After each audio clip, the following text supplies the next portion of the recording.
এ কারণে দেখবেন মেডিকেল ফেরত রোগীদের জন্য দোয়া করানোর জন্য মাদ্রাসায় আসে, কয় কি খতমে কোরআন করে দোয়া পড়ে দিয়েন, অথবা বিশেষ আয়াত লা ইলাহা ইল্লা আনতা সুবহানাকা ইন্নী কুনতু মিনাজ জালিমিন, আয়াতে কারিমা সম্মানিত এই আয়াতের খতম করে একটু আমার রোগীর জন্য একটু দোয়া করে দিয়েন। হয় এরকম যে মেডিকেল ফেরত, কিন্তু খাতমে কোরআন, খাতমে বুখারী, খাতমে আয়াতের বরকতে বহু মানুষকে আল্লাহ তাআলা শিফায়ে কামিলা দান করে। আল্লাহু আকবার কাবীরা হয়ে যায়, কারণ ফিহি শিফা, এর ভেতরেও আল্লাহ তাআলা জাতির জন্য রোগ মুক্তির আয়োজনও রেখেছেন।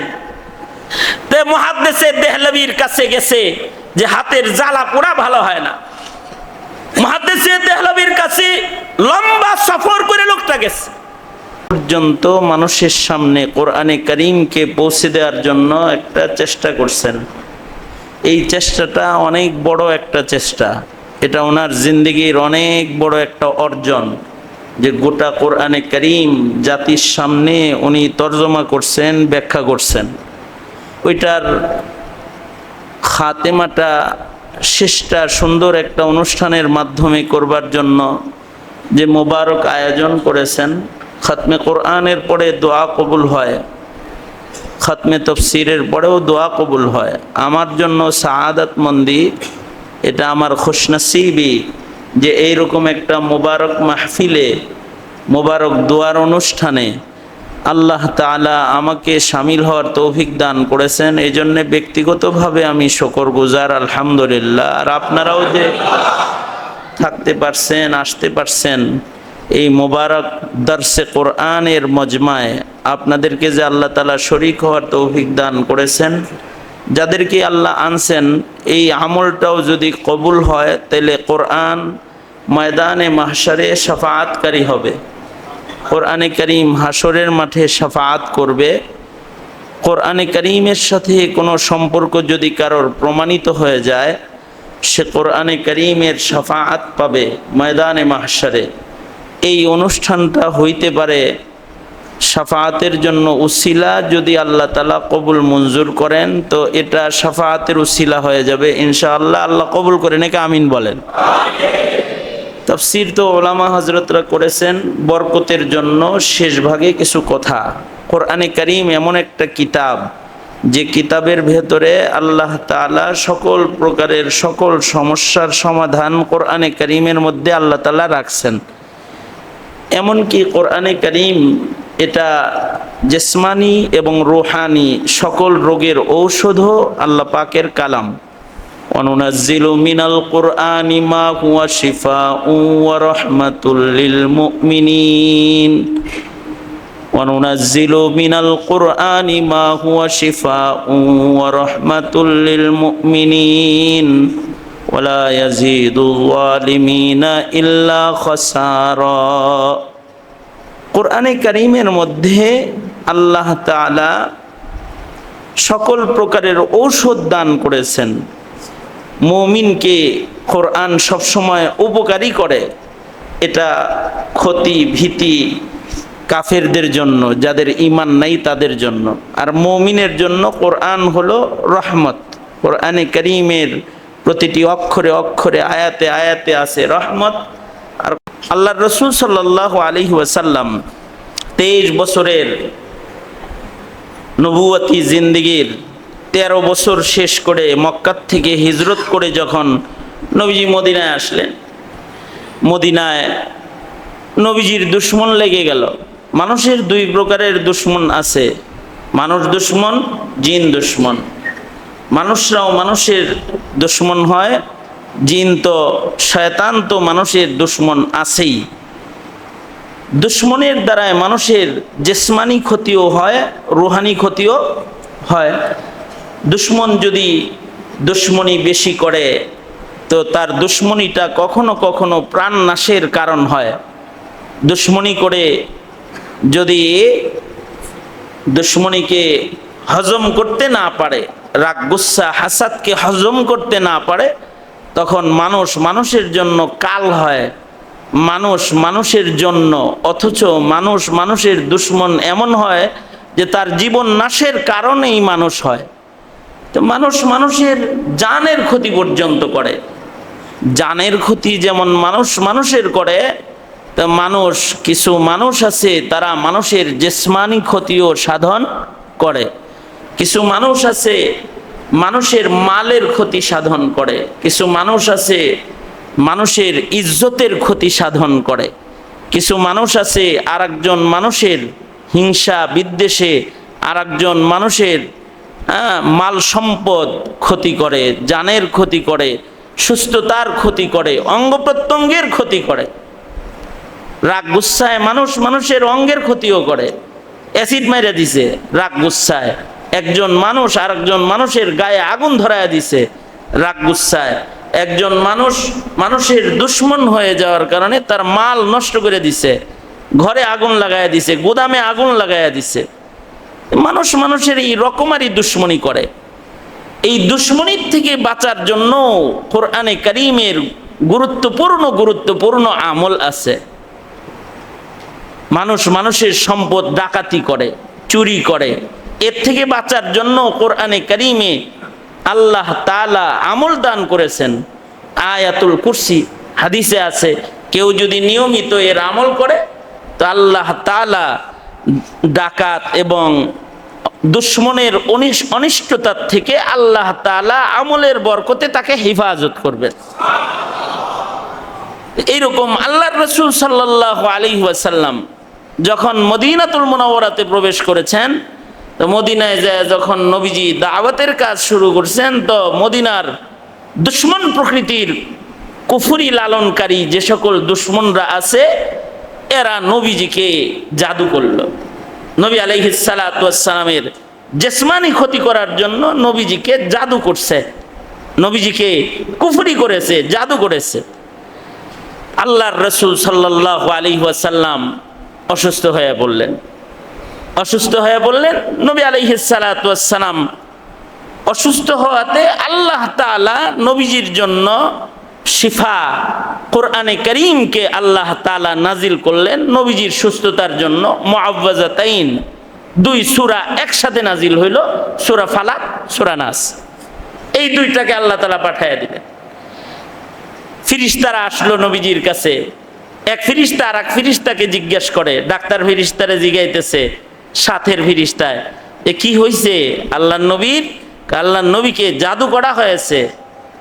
গিট মারনেওয়ালারা গিট মাইরা জাদু করছে। কি দিয়া গিট মারছে? চুল দিয়া গিট মারছে। চিরুনি দিয়া মাথা আছড়াইলে যে চুল হয়, এই চুলের ভেতরে গিট দিয়া নবী আলাইহিস সালাতু ওয়াস সালামকে জাদু করেছে। তো এই চিরুনিটা আছে কোথায়? অমুক কুয়ার ভেতরে এই চিরুনিটা গেড়ে রেখেছে, এটাকে তুলতে হবে। তো আল্লাহর রাসূল সাল্লাল্লাহু আলাইহি ওয়াসাল্লামের কাছে এই 2 সূরা একসাথে আসলো। আল্লাহর নবী আল্লাহর নির্দেশে এই চিরুনি উঠায়ে চুলের এক একটা করে গিট খুললেন এবং সূরা ফালাক ও সূরা নাসের এক একটা আয়াত পড়ে আল্লাহর রাসূল গিটগুলো খুললেন। তো জাদু আল্লাহ তাআলা নষ্ট করে দিলেন। জাদুর আসার থেকে আল্লাহ তাআলা তার বন্ধুকে হেফাজত করলেন, নবীজি সুস্থ হয়ে গেলেন। 2টা সূরা একসাথে নাজিল হয়েছে, সূরা ফালাক, সূরা নাস। সূরা ফালাকের ভেতরে আল্লাহ তাআলা জিসমানি ক্ষতির থেকে বাঁচার জন্য আল্লাহর আশ্রয় নবীজিকে কামনা করতে বলেছেন এবং নবীজিকে বলেছেন, নবীজি আপনি বলে দেন উম্মতকে, আপনার উম্মতও যদি জিসমানি সকল ক্ষতি ও হাসাদ থেকে, হিংসা বিদ্বেষ, সকল হাইওয়ানাত, সকল প্রাণীর ক্ষতির থেকে, হিংস্র প্রাণী, দুশ্মন প্রাণী, হিংস্র মানুষ, দুশ্মন মানুষ, তাদের ক্ষতির থেকে যদি নিজের দেহকে যদি বাঁচাইতে চায়, তাইলে তারা যেন সূরা ফালাক পড়ে, তারা যেন আল্লাহ পাকের আশ্রয় গ্রহণ করে। সূরা ফালাকের ভেতরে আল্লাহ তাআলা এই পথ দেখাইলেন নবীজিকে। কুল, বন্ধু আপনি বলে দেন, কুল আউযু বিরাব্বিল ফালাক, উষার রবের কসম, তা উষার রবের কাছে আশ্রয় কামনা করুন যিনি প্রভাত পয়দা করেছেন, অর্থাৎ জুলুমাত ও অন্ধকার থেকে যিনি আলোর মাধ্যমে, ফালাকের মাধ্যমে, প্রভাতের মাধ্যমে আল্লাহ তাআলা বের করে আনেন, সেই রব যিনি উষার মালিক, প্রভাতের মালিক যিনি, তার কাছে আশ্রয় প্রার্থনা করতে বলুন। কিসের থেকে আশ্রয় প্রার্থনা করবে? সকল প্রকারের অনিষ্টতার থেকে আশ্রয় প্রার্থনা করবে। আল্লাহর কাছে বলবে, আল্লাহ আপনার সৃষ্টির ভেতরে যে সকল জিনিসে ক্ষতি আছে, সকল ক্ষতির থেকে আপনি আমাকে হেফাজত করেন, আমি আপনার আশ্রয় কামনা করি। কুল আউযু বিরাব্বিল ফালাক মিন শাররি মা খালাক। যা কিছু আপনি বানাইছেন সকল সৃষ্টির ভেতরে যেই জিনিসে যে ক্ষতি আছে সেই ক্ষতির থেকে আল্লাহ আপনি আমাকে হেফাজত করেন, আপনার আশ্রয় আমি কামনা করি। যেমন একই জিনিসের ভেতরে উপকারও আছে অপকারও আছে। যেমন আগুন, আগুনের ভেতরে উপকারও আছে আবার অপকারও আছে। একই জিনিসের ভেতরে অপকার বেশি উপকার কম। যেমন সাপের বিষ, অপকার বেশি কিন্তু এর ভেতরে আবার উপকারও আছে, এটার দ্বারা আবার ঔষধ বানানো হয়। ইঁদুর অপকার করে, আবার ইঁদুরের লেজ থেকে ঔষধ আবিষ্কারও হয়। একই জিনিস, এটার ভেতরে উপকারও আছে অপকারও আছে। আল্লাহর সৃষ্টির সব কিছুর ভেতরে উপকারও আছে অপকারও আছে। মুমিনের জন্য আল্লাহ তাআলার কাছে অপকার থেকে পানাহ চাওয়া এটা আল্লাহর পছন্দ। যে সকল বস্তুর ভেতরে অপকার আছে, যেমন ভাতের ভিতরে তো উপকার আছে, পেট ভরবে, ভিটামিন হবে, কিন্তু যদি ডায়াবেটিস হয়ে যায় তাহলে এর ভিতরে কি আছে? অপকারও আছে। তখন আবার পানাহ চাইতে হইব, আল্লাহ এই ভাতের ভিতরে যে ক্ষতি আছে এটার থেকেও আপনি আমাকে হেফাজত করেন। চিনির ভেতরে স্বাদ আছে, মিষ্টতা আছে, খাবারের আয়োজন মজাদার করার উপকরণ আছে, আবার চিনির ভেতরে সুগারও আছে। সুগার ডায়াবেটিস রোগের অপকার করবে না? তো এখন এর থেকে পানাহ চাইবে কার কাছে? আল্লাহর কাছে। আল্লাহর সৃষ্টির যত ক্ষতি আছে সকল ক্ষতির থেকে কার আশ্রয় কামনা করবে? জোরে বলেন। কারণ ক্ষতির থেকে বাঁচানেওয়ালা কে? সকল প্রকারের ক্ষতির থেকে বাঁচানেওয়ালা কে? এবং ওই ক্ষতির থেকেও আল্লাহর কাছে আশ্রয় প্রার্থনা করবে। আল্লাহর কাছে আল্লাহ তাআলা শিখাইতেছেন, যারা গীত মাইরা মাইরা জাদু করে তাদের অনিষ্টতার থেকেও আল্লাহর কাছে পানাহ চাইবে। অন্ধকার রাতের অনিষ্টতার থেকে আল্লাহর কাছে পানাহ চাইবে। রাত যখন গভীর অন্ধকার হয়ে যায় তখন অন্ধকার পথে চলা মানুষের জন্য কঠিন। অন্ধকারের ভেতরে চললে মানুষ গর্তে পড়ে যায়, অন্ধকারের ভেতরে চললে নাপাকের ভেতরে পা লেগে যায়, অন্ধকারের ভেতরে চললে পড়ে অন্ধকারের ভেতরে দুর্ঘটনা ঘটে যায়, অন্ধকারের ভেতরে মানুষ অনিষ্টতায় পড়ে যাওয়ার আশঙ্কা বেশি হয়। রাত যখন অন্ধকার ছেয়ে যায় এর অনিষ্টতার থেকেও আল্লাহর কাছে আল্লাহ পানাহ চাইতে বললেন। আল্লাহ তাআলা ওই সকল মানুষগুলো যারা কুফরি করে, ফু দিয়ে দিয়ে, গীত মেরে মেরে, জাদু করে করে মানুষের ক্ষতি যারা করে, তাদের থেকেও আল্লাহ তাআলা আল্লাহর আশ্রয় কামনা করতে বলেছেন। আল্লাহ পাকের একটা সিফাত বলে আল্লাহ তাআলা 3 কিসমের ক্ষতির থেকে আল্লাহ তাআলা বান্দাকে পানাহ চাওয়া শিখাইছেন এই সূরার মাধ্যমে। সিফাত কিন্তু একটা, রাব্বিল ফালাক, ফালাকের রব যিনি, উষার রব যিনি, তার কাছে আশ্রয় প্রার্থনা করবে 3 ধরনের ক্ষতির থেকে।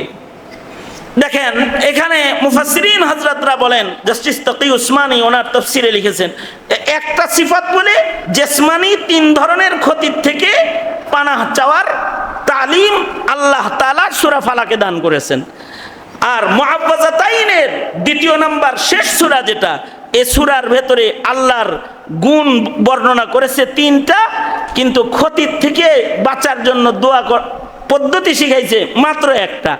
সূরা ফালাকের ভেতরে জিসমানি কষ্টের থেকে বাঁচার আয়োজন, আর সূরা নাসের ভেতরে রূহানি কষ্টের থেকে বাঁচার আয়োজন, কলবের অপরিচ্ছন্নতা বিমারির থেকে বাঁচার আয়োজন। যে শয়তান, যে মানুষ অথবা যে ইবলিস শয়তান অথবা যে মানুষ শয়তান তোমার দিল খারাপ করতে পারে, তার থেকে আল্লাহর কাছে পানাহ চাও। আল্লাহর আশ্রয় কামনা করো। শেষ সূরার ভেতরে আল্লাহ তাআলা বান্দার কলব বাঁচানি শিখাইছেন। কারণ জেসেম বাইচা গেলে লাভ না, কলব বাইচা গেলে বান্দার লাভ। কারণ আল্লাহ তাআলা তো বান্দার জেসেম দেখবেন না, জিসমানি সুস্থতা দেখবেন না, আল্লাহ দেখবেন হলো বান্দার কলবের সুস্থতা। এ কারণেই কদ আফলাহা মান তাযাক্কা কদ আফলাহা মান যাক্কাহা, কলবটাকে যারা পরিশুদ্ধ করে নিল তারাই সফল হয়ে গেল। একেবারে আল্লাহর কালামের শেষ ভাগে আল্লাহ তাআলা বান্দাকে কলবি বিমারি থেকে বাঁচার পথ দেখাইছেন। আল্লাহু আকবার কবির। কলবের বিমারি, কারণ কলব নষ্ট হয়ে গেলে আখিরাত নষ্ট, জিসম নষ্ট হয়ে গেলে দুনিয়া নষ্ট। কিন্তু যদি কলব নষ্ট হয়, রূহ নষ্ট হয়, তাহলে তার আখিরাত নষ্ট। দুনিয়ার কষ্ট এটা অস্থায়ী। কারণ যদি অসুস্থতার কারণে যদি তার দেহ নষ্ট হয়ে যায়, দৈহিক কষ্টটা মৃত্যুর মাধ্যমে শেষ হয়ে যায়। কিন্তু যদি দুনিয়ার মাটিতে কারো রূহ নষ্ট হয়ে যায়, কলব নষ্ট হয়ে যায়, তাহলে তার স্থায়ী শান্তি, জান্নাতের শান্তি নষ্ট হয়ে যায়। যার কলব নষ্ট হয়ে গেল তার জান্নাত নষ্ট হয়ে গেল, আর যার কলব ঠিক হয়ে গেল তার আখিরাত ঠিক হয়ে গেল। তাহলে দুনিয়ার জিসমানি হালাত ঠিক করার চাইতেও আহমিয়ত হলো কলব ঠিক করার আহমিয়ত বেশি। কারণ হলো কলবের পরিচ্ছন্নতা তার স্থায়ী সুখ আনবে, আর কলবের অপরিচ্ছন্নতা তার স্থায়ী দুঃখ আনবে। এ কারণে তিন গুণ বইলা তারপরে বান্দাকে বলতেছে আল্লাযী ইউওয়াসবিসু ফি সুদুরিন নাস মিনাল জিন্নাতি ওয়ান নাস। গুণ বলতেছে তিনটা, আর রোগ মুক্তির আয়োজন হলো মাত্র একটা, কলবি রোগ মুক্তির আয়োজন এই সূরার ভেতরে। আর ওখানে হইল গুণ হইল রব্বিল ফালাক, একটা ফালাকের রবের কাছে আশ্রয় কামনা করো। ফালাকের রব যিনি আল্লাহ, তার কাছে আশ্রয় কামনা করো। গুণ হইল এখানে একটা, কিন্তু রোগ মুক্তি হলো, ক্ষতির থেকে বাঁচার আয়োজন হলো ত্রিমুখী ক্ষতির থেকে বাঁচার আয়োজন। একটা সিফাত বইলা ত্রিমুখী আক্রমণ থেকে দেহকে বাঁচানোর আয়োজন সূরা ফালাক, আর তিনটা গুণ বইলা একটা ক্ষতির থেকে বাঁচানোর আয়োজন সূরা নাস।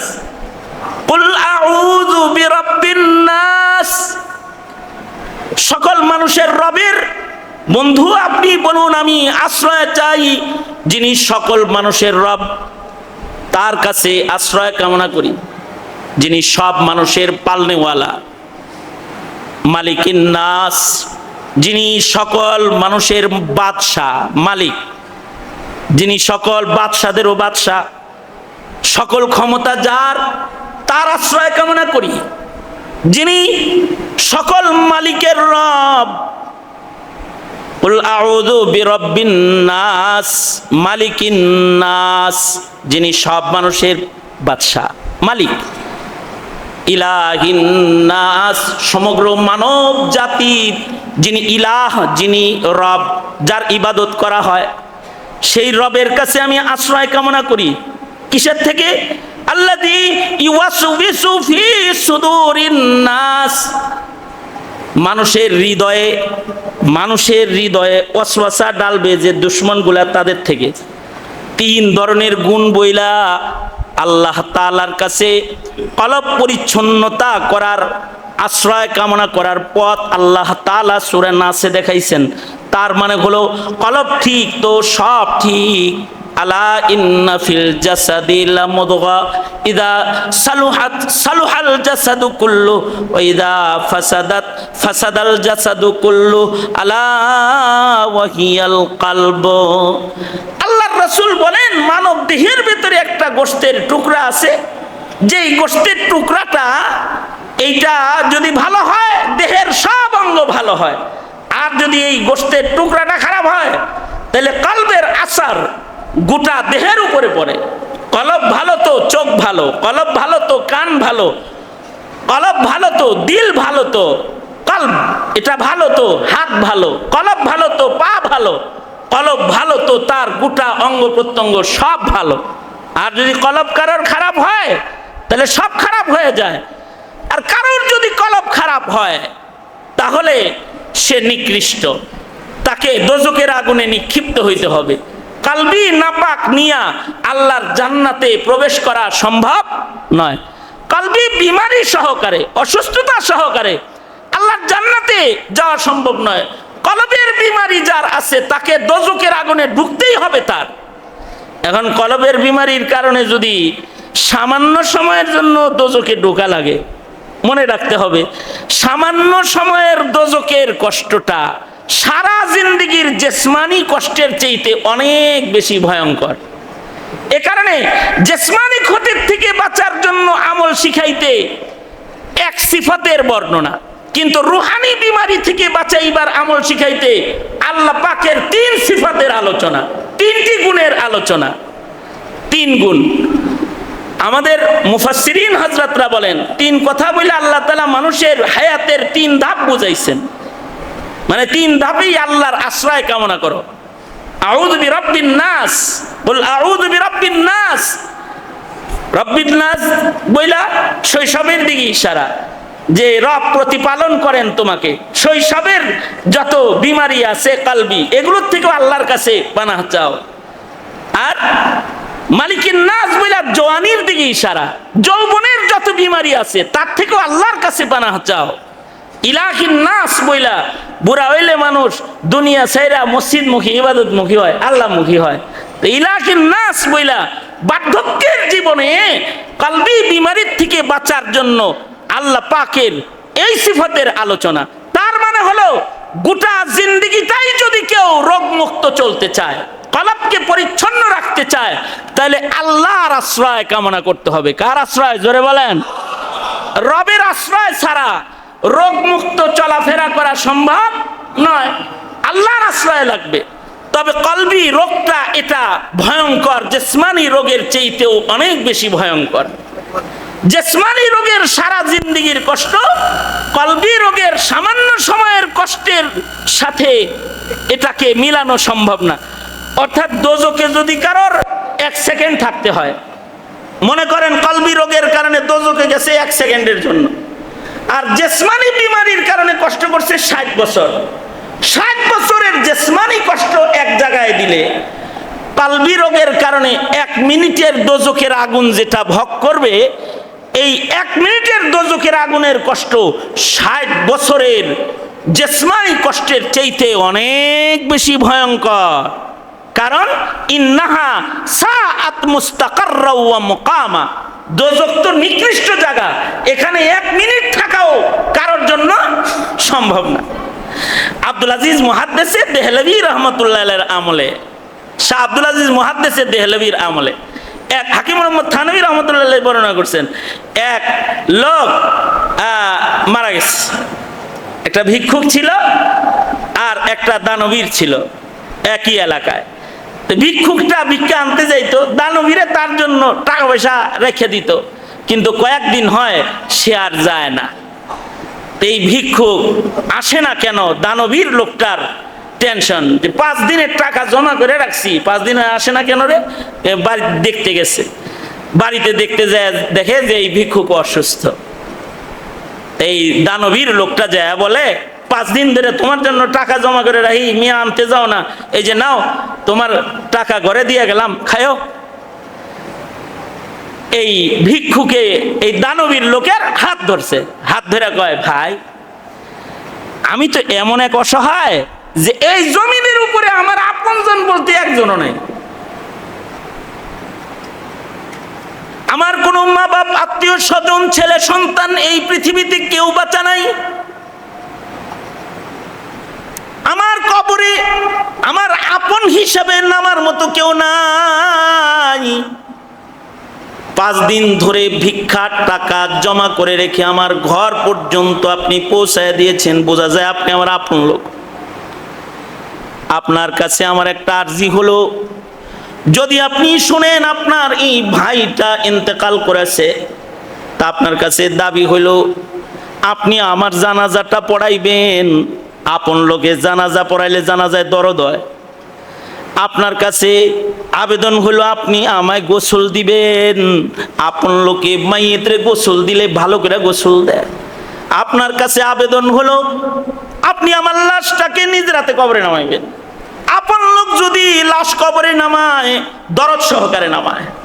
আপনি আমার আপন, এই জমিনে আপনি ছাড়া আমার আপন আর কেউ নাই, আপনি আমারে কবরে নামাইবেন। লোকটা ওয়াদা করেছে। বাড়ি যাইতে না যাইতে পরের দিন সকালবেলায় খবর শুনে ভিক্ষুক নাকি মারা গেছে। এই লোকটা ভিক্ষুকের দাফনে চলে এসেছে। থানভী রহমাতুল্লাহ আলাইহি বলেন, লাশটা নিয়ে যখন কবরে নামছে, এই দানবীর লোকটার পকেটের ভিতরে একটা জরুরি সরকারি কাগজ ছিল, এটা কবরের ভিতরে পড়ে গেছে তার অজান্তে। কবরের উপরে বাঁশ বিছানো হয়েছে। কবর থেকে যখন উঠেছে মাটি দেওয়া শেষ, পকেটে দেখে কাগজটা নাই। সন্দেহ করলো, কাগজ কোথাও পাই না, পকেটেও নাই, কোথাও নাই, মনে হয় কাগজটা কবরের ভিতরেই পড়ছে। এলাকার আলেমদের কি বললো, এই এলাকার উলামায়ে কেরাম, আমার মনে হয় কবরের ভিতরে আমার একটা সরকারি কাগজ পড়ে গেছে, এইটাকে কি কবরের মাটি সরায় উঠানো জায়েজ আসেনি? আলেমরা বলল, দুই একটা বাঁশ সরায়া ছোট্ট করে লাইট মেরে তাকায় দেখো কাগজটা পড়ছে কিনা, যদি পড়ে তাহলে হাত দিয়ে উঠায় এলো। কবরের মাটি খনন করেছে, বাঁশ দুইটা সরাইছে, লাইট মেরে নজর করে দেখে কে যেন কাগজটাকে ঠিক লাশের উপরে, কাফনের উপরে যত্ন করে রেখে দিছে। খুশিতে হাত ঢুকায় দিছে কবর থেকে এই কাগজটা বের করার জন্য। হাতটা যখন বাইর করতেছে কাগজ সহ, কবরের বাঁশের সাথে হাতের উঙ্গুলির ছোঁয়া লেগে উঙ্গুলিটা ছিঁড়ে গেছে। কিন্তু আশ্চর্য বিষয় হলো, এই যে হাত ফাইরা গেছে বাঁশে ছোঁয়া লেগে, এই ঘায়ের যন্ত্রণা আর তার ভালো হয় না। পানির ভেতরে ঢুকায় রাখলে একটু ঠান্ডা থাকে, বের করলে আবার যন্ত্রণা শুরু হয়। মাসের পর মাস এই যন্ত্রণা আর যায় না। সবাই মিলা তাকে বলল, জমানার একজন বুজুর্গ, আহলে দিল, দিল পরিষ্কার আল্লাহওয়ালা বুজুর্গ হলেন মুহাদ্দিসে দেহলভী আব্দুল আজিজ রহমতুল্লাহ আলাইহি। তুমি কষ্ট করে সফর করে একটু মুহাদ্দিসে দেহলভীর কাছে যাও। আমাদের মন বলে, মুহাদ্দিসে দেহলভী আল্লাহওয়ালা বুজুর্গ, তিনি যদি দোয়া করেন তাহলে কোরআনের বরকতে হয়তো আল্লাহ তোমার অসুখ ভালো করে দিবে। এই লোক এবার দৈহিক চিকিৎসা কোরআন দিয়ে নেওয়ার জন্য মুহাদ্দিসে দেহলভীর কাছে চলে গেছে। ডাক্তারের চিকিৎসা অনেক নিচে হয় না, এ কারণে দেখবেন মেডিকেল ফেরত রোগীদের জন্য দোয়া করানোর জন্য মাদ্রাসায় আসে, কয় কি, খতমে কোরআন করে দোয়া করে দিয়েন, অথবা বিশেষ আয়াত লা ইলাহা ইল্লা আনতা সুবহানাকা ইন্নী কুনতু মিনাজ জালিমিন, আয়াতে কারীমা, সম্মানিত এই আয়াতের খতম করে একটু আমার রোগীর জন্য একটু দোয়া করে দিয়েন। হয় এরকম যে মেডিকেল ফেরত, কিন্তু খাতমে কোরআন, খাতমে বুখারী, খাতমে আয়াতের বরকতে বহু মানুষকে আল্লাহ তাআলা শিফায়ে কামিলা দান করে। আল্লাহু আকবার কাবীরা হয়ে যায়, কারণ ফিহি শিফা, এর ভেতরেও আল্লাহ তাআলা জাতির জন্য রোগ মুক্তির আয়োজনও রেখেছেন। তে মুহাদ্দিসে দেহলভীর কাছে গেছে যে হাতের জ্বালা পোড়া ভালো হয় না। মুহাদ্দিসে দেহলভীর কাছে লম্বা সফর করে লোকটা গেছে, পায়দল হাইটা যায়, বলে মুহাদ্দিস দেহলভী, এই যে এই জায়গার ঘাটা এটা ভালো হইতেছে না, একটু কোরআন পড়ে ফু দিয়ে দেন, আপনি একটু দোয়া করে দেন। আমার মন বলে আপনি দোয়া করলে ভালো হবে। মুহাদ্দিসে দেহলভী বলে, তোমার এই ঘাটটা কেমনে হয়েছে? কয়টা কবরের বাঁশের আঁচল লেগেছে। আমি একটা মাইয়িতরে কবরে নামাইছিলাম, আমার একটা জরুরি কাগজ কবরে পড়ে গেছিল, উঠাইতে যাইয়া আমার হাতের ভেতরে আঁচল লেগেছে। মুহাদ্দিসে দেহলভী বলে, তোমরা কবর খনন করার পূর্বে হয়তো ওই মাইয়িতের কবরের মধ্যে জাহান্নামের আযাবের অংশ হইতেছিল। এই কবরের ভেতরে যে আযাবটা হইতেছিল, এই আযাবের একটা আসর বাঁশে লেগেছে, আর বাঁশের সাথে তোমার হাত লেগে কবরের আযাবের দোজকের আসরটা তোমার হাতে লেগেছে। এই যে জ্বলনটা তোমার আছে, এই জ্বলনটা দুনিয়ার অসুস্থতা নয়, এটা কবরের আযাবের আসর এখানে লেগেছে। সুতরাং তোমার এই হাতের জ্বলন তো সাধারণভাবে মরণের আগে আর ভালো হবে না। এই কথাটা যখন মুহাদ্দিসে দেহলভী খালি বলছে, এই লোক তো চিৎকার করে কান্না শুরু করছে, হাউমাউ করে কাঁদতেছে, অনেক কান্না করতেছে। কেন কান্না করে? হায় রে, এতটুকুন বাঁশের আসরের জ্বলন যদি এইরকম হয় যা আমি এখন অনুভব করতেছি, তাইলে কাউকে যদি এক সেকেন্ডও কবরে দোজখের আগুনের ভিতরে একটু ঘুরানো হয়, এইটার জ্বলনটা তাইলে কেমন হবে? অথবা যদি আমার অপবিত্র অন্তর ও অপবিত্র আমল নামার কারণে আমাকে যদি দোজখের আগুনে নিক্ষেপ করা হয়, তাহলে এইটার যন্ত্রণাটা কিরকম হবে? এই ভয়ে, দোজখের ভয়ে এই লোকটা চিৎকার করে কান্না শুরু করছে। এমন ভাবে কাঁদতেছি যে হযরত থানভী বলেন, কাঁদতে কাঁদতে যখন তার চোখ দিয়ে দরদর করে পানি ঝরতেছে, মুহাদ্দিসে দেহলভীর পাশে বসে বসে হাউমাউ করে যখন কাঁদতেছে, তো আব্দুল আজিজ মুহাদ্দিসে দেহলভী ওই লোকের চোখ থেকে গড়ায় পড়া পানিগুলোকে হাত দিয়ে মুইসা তার জ্বলনের ভেতরে লাগাই দিছে। একদিক দিয়ে চোখের পানি লাগাইছে, সাথে সাথে হাতের জ্বলন ভালো হইয়া যায়। মুহাদ্দিসে দেহলভী বলে, এই আমার ছাত্ররা, তোমরা দেখলে হাতে জ্বলন নিয়ে এ লোকটা এখানে এসেছে, কিন্তু মুহূর্তের মধ্যে তার হাতের জ্বলন ভালো হয়েছে। তার হাতের জ্বলন এটা ভালো হওয়া, এইটা তোমরা কিন্তু আমি মুহাদ্দিসে দেহলভীর কারামত মনে কইরো না, এটা আমার কারামত নয়, এটা খোদা ভীতু হৃদয়ওয়ালা কালবওয়ালা মুত্তাকি বান্দার চোখের পানির কারামত। সে যে দোজখের ভয়ে দিলের ভেতরে তাকওয়া লইয়া, পাক দিল লয়ে যে কাঁদছে, এ পাক দিল তাকওয়া ভরা দিলের চোখের পানি যখন গড়ায়া পড়ছে, এই চোখের পানির পাওয়ার তো এত বেশি, এ চোখের পানি দোজখের আগুনকে নিভায়া ফেলার ক্ষমতা রাখে। কারণ হাদিসে আছে, মুত্তাকি বান্দার চোখের পানি যদি দোজখের আগুনের মধ্যে ছিটায় দেওয়া হয় তো দোজখ নিভে যাবে, দোজখের দিকে ফিকে মারলে দোজখ পেছনে চলে যাবে। চোখের পানির বড় পাওয়ার, এই পাওয়ারওয়ালা চোখের পানি কিন্তু ভালো দেহের মানুষের হৃদয়, ভালো দেহের মানুষের চোখ দিয়া বের হয় না। এই পাওয়ারওয়ালা চোখের পানি কিন্তু সুন্দর চামড়ার মানুষের চোখ দিয়া বের হয় না। এমন পাওয়ারওয়ালা চোখের পানি কিন্তু অনেক ধনের মালিক মানুষের চোখ দিয়া বের হয় না। এই পাওয়ারওয়ালা চোখের পানিটা তাদের চোখ দিয়া বের হয় যাদের কলবে সালিম, যাদের হৃদয়টা রোগমুক্ত হৃদয়, যাদের হৃদয়ের ভেতরে কোনো অসুখ নাই, তারা শয়তানের ওয়াসওয়াসা থেকে নিজের দিলকে বাঁচাইছে। যে শয়তান ধোঁকা দিয়ে ভাগ্যে যায়, বারবার যে শয়তানটা ভেগে যায় ধোঁকা দিয়ে দিয়ে, শয়তান, এ শয়তানের ওয়াসওয়াসা থেকে দিলকে তারা বাঁচাইছে। আর তারা মানুষ শয়তানের ধোঁকা থেকেও নিজের কলবকে বাঁচায়া, যারা নিজের হৃদয় তার থেকে বাঁচার জন্যে ফজরের নামাজের পরে 3 বার সূরা ইখলাস, 3 বার সূরা ফালাক, 3 বার সূরা নাস, মাগরিবের নামাজের পরে 3 বার সূরা ইখলাস, 3 বার সূরা ফালাক, 3 বার সূরা নাস যদি কেউ পড়ে তো তার দিনটা নিরাপদ হয়ে যাবে। যদি সন্ধ্যায় পড়ে তো রাতটা নিরাপদ হয়ে যাবে। আল্লাহু আকবার কাবীরা, রাত নিরাপদ হয়ে যাবে। কারণ এর ভেতরে রাতের অনিষ্টতার থেকে বাঁচার দোয়াও আছে, দুশমনের অনিষ্টতার থেকে বাঁচার দোয়াও আছে। ধোঁকা দিয়ে বারবার ভেঙে যাওয়া শয়তানের ধোঁকার থেকে বাঁচার আয়োজনও এই সূরার ভেতরে আছে।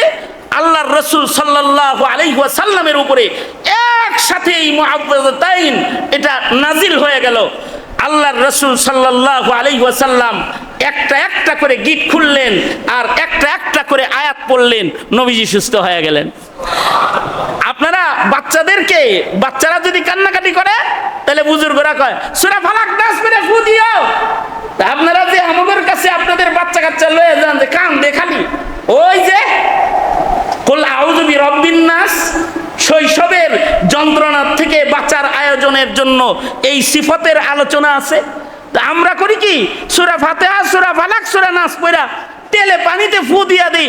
এটা ব্যবহার করে হুজুর খুব ভালো, ওই তেলটা ফুরায় গেছে গা, কয়েকদিন ভালো ছিল, এখন আবার যন্ত্রণা শুরু হয়েছে, আবার ফু দিয়ে দেন।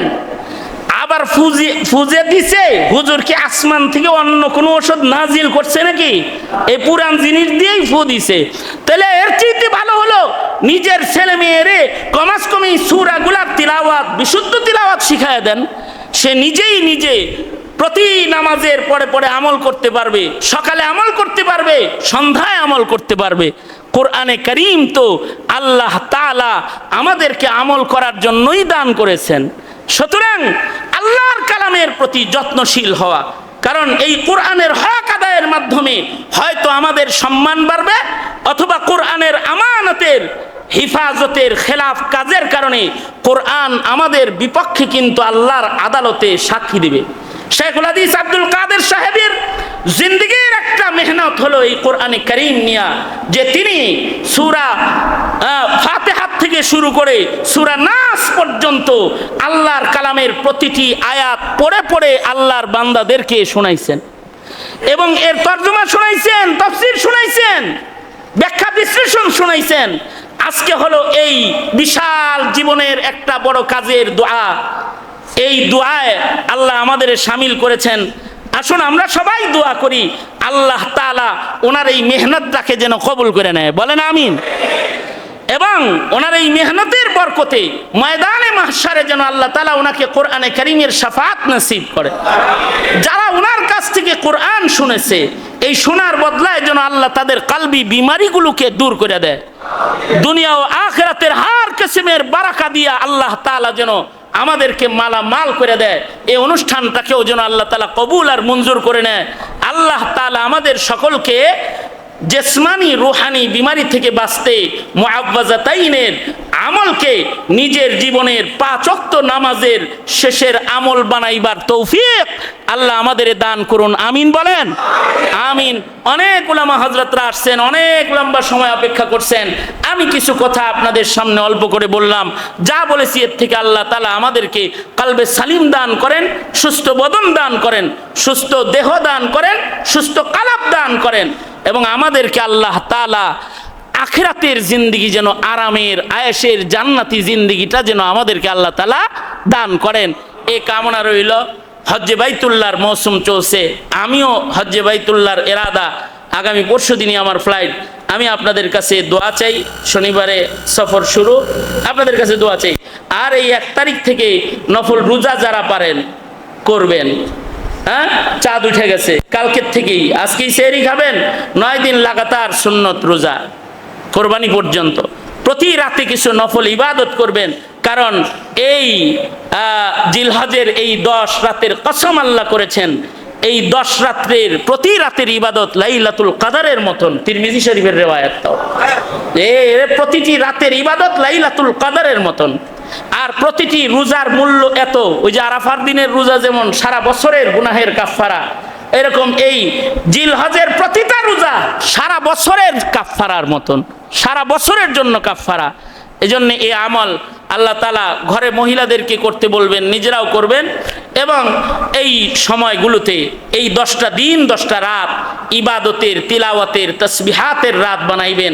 আল্লাহ তাআলা এটাকে কবুল করেন, এ মজমাকে কবুল করেন, হাজিরিনদেরকে কবুল করেন।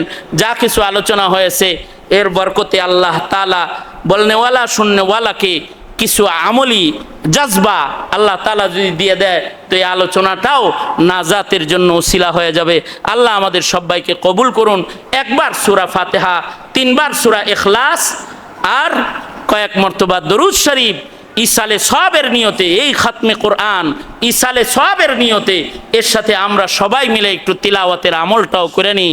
পড়ুন আমার সাথে, আউযু বিল্লাহি মিনাশ শাইতানির রাজিম, বিসমিল্লাহির রহমানির রহিম, আলহামদুলিল্লাহি রাব্বিল আলামিন, আর রহমানির রহিম, মালিকি ইয়াউমিদ্দিন, ইয়াকা না'বুদু ওয়া ইয়াকা নাস্তাঈন, ইহদিনাস সিরাতাল মুস্তাকিম, সিরাতাল্লাযীনা আন'আমতা আলাইহিম গায়রিল মাগদুবি আলাইহিম ওয়ালাদ-দাল্লিন, আমিন।